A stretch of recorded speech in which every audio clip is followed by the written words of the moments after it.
Hey y'all, it's Kendra. So it seems like you guys do want some canning basics, and I'm going to do just that. I'm going to start off low and slow.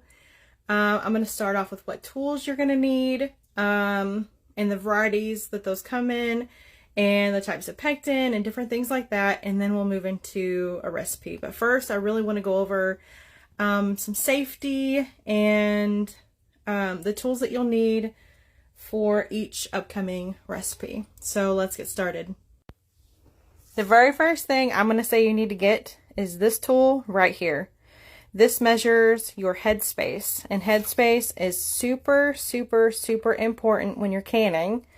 It measures the space between the top of the jar and the product that you're canning. For example, jams and jellies will be 1/4 of an inch headspace, pickles are 1/2 an inch, and like when you're pressure canning, those will be 3/4 and an inch, and some tomato products. It's really important because you don't want your food to spoil if it has too much air in it, and that's what will happen.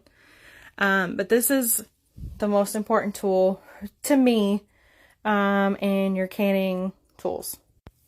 Another thing you're going to need is spoons. These are the 3 that I use.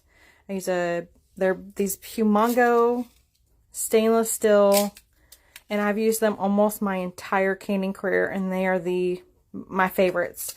The ladle, like, it just is like a second hand to me now. I love it. And then 1 slotted and 1 regular spoon. When I first started canning, I used wooden utensils, and that is perfectly fine.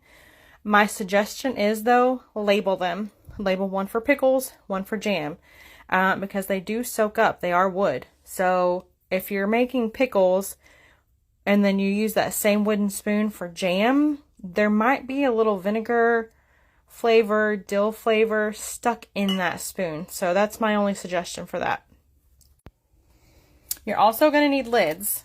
There are wide mouth lids for wide mouth jars, and there are regular mouth lids for regular mouth jars. There's only 2 sizes of jars, jar mouths. Anything that's old, like these, you can tell they look old. Don't use those for canning. Use those for your dry storage. They're not safe to use anymore. The seals are probably far too brittle to be used. In part 2, I'm going to go over all the rest of this.